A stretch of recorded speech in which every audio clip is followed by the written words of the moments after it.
तुंगनाथ तीसरे केदार के साथ साथ 84 गांव के भी कुल देवता हैं।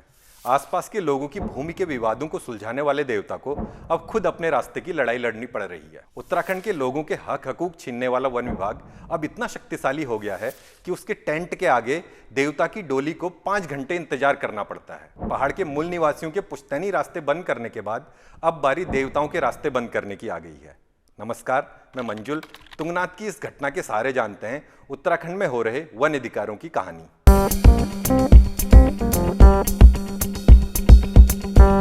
तुंगनाथ दुनिया भर में सबसे ऊंचे स्थान पर बना शिव मंदिर।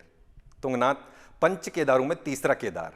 तुंगनाथ भगवान शिव को खुश करने के लिए पांडवों का बनाया हुआ मंदिर। तुंगनाथ शिव के महास्वरूप को पूजा जाने वाला स्थान। और तुंगनाथ जो 84 गांवों के कुल देवता हैं। असंख्य पहचान वाले तुंगनाथ के बारे में आज खबर आ रही है कि भगवान तुंगनाथ की चल विग्रह उत्सव डोली का रास्ता वन विभाग रोक रहा है। घटना पिछले दिन की है, जब भगवान तुंगनाथ की चल विग्रह उत्सव डोली चौपता दुगलबिट्टा होते हुए मक्कू बैंड पहुंचती है। हर साल तुंगनाथ के कपाट बंद होने के बाद तुंगनाथ की चल विग्रह उत्सव डोली अनेक गांवों से होती हुई तीसरे दिन मक्कू मठ पहुंचती है। मक्कू मठ में तुंगनाथ की शीतकालीन गद्दी है। 3 दिनों की यह पूरी यात्रा सदियों से एक परंपरागत रास्ते से निकल रही है। इस साल जब डोली चौपता से भनकुन को निकली तो देवता को सदियों पुराने पारंपरिक रास्ते बंद दिखे। वन विभाग ने पौधार मक्कू बैंड पैदल मार्ग पर लगभग 11 करोड़ की लागत से टेंट व हट बनाकर पैदल रास्ता ही बंद कर दिया था। इसके बाद देवता की डोली आगे ही नहीं बढ़ी। ये वही इलाका है जहां पिछले साल वन विभाग ने सालों से रोजगार चला रहे लोगों की दुकानें अतिक्रमण के नाम पर तुड़वा दी। स्क्रीन पर जेसीबी में खड़ी महिलाओं की जो तस्वीर आप देख रहे हैं वो इसी इलाके की है। पिछले साल स्थानीय महिलाएं विरोध करने के बाद भी कुछ नहीं बचा पाई। इस बार बारी देवता की थी।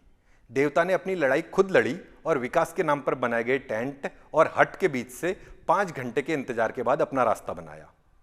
पर क्या यह कहानी केवल तुंगनाथ की है? उत्तराखंड के पूरे भूगोल का 71% हिस्सा जंगल है। पहाड़ में रहने वाले पुरखों ने यह जंगल बनाए और बचाए। फिर एक दिन अंग्रेज सरकार ने कहा यह जंगल राज्य की संपत्ति है। 1930 में जब पूरा देश नमक कानून तोड़ रहा था, तब उत्तराखंड के लोगों ने जंगलात के कानून तोड़े। अंग्रेजों से हमारे पुरखों के जोरदार संघर्ष के बाद ही हमें वो अधिकार मिले जो आज के समय की वन पंचायत हैं। आज भी उत्तराखंड का वन पंचायत मॉडल देश और दुनिया के लोकप्रिय मॉडल में गिना जाता है। वन पंचायत एक लोकल लेवल पर चुनी गई संस्था है जो सामुदायिक वनों के सस्टेनेबल मैनेजमेंट के लिए प्लानिंग और एग्जीक्यूशन का काम करती है।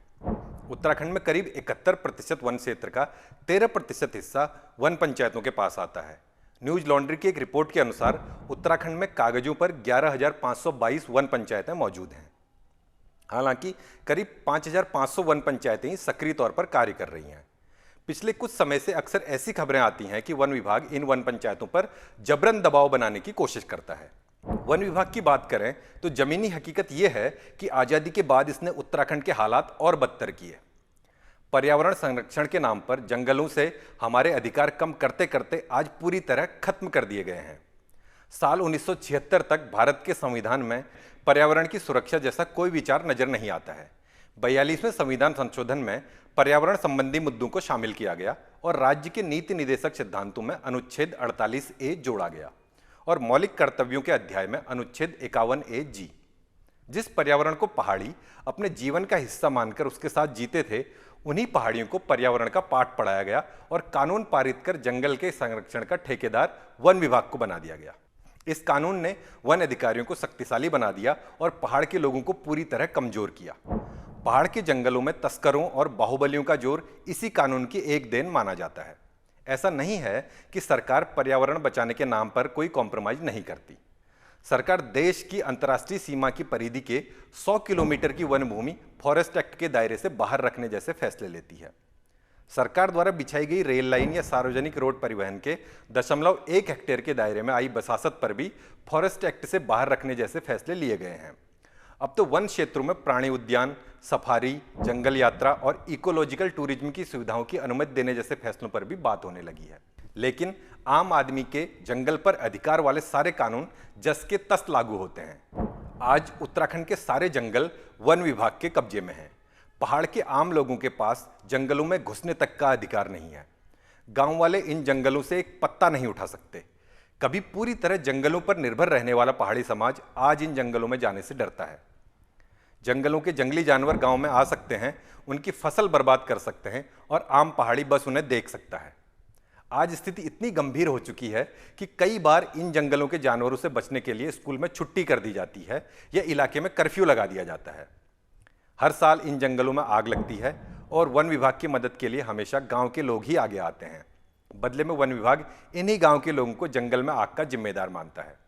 कई बार जंगल में आग लगने को लेकर गांव के लोगों पर एफआईआर तक हो जाती है। वन विभाग ने लोगों को जंगल से दूर कर दिया है। इसके बावजूद ये पहाड़ के लोग हैं जिनकी वजह से जंगल बचे हैं। हमारे बुजुर्ग इस बात को खूब समझते थे कि इंसान और जंगल दोनों एक साथ रहकर ही बढ़ सकते हैं, पर संरक्षण के नाम पर कमीशन खोरी करने वाले सरकारी विभाग इस बात को समझना ही नहीं चाहते।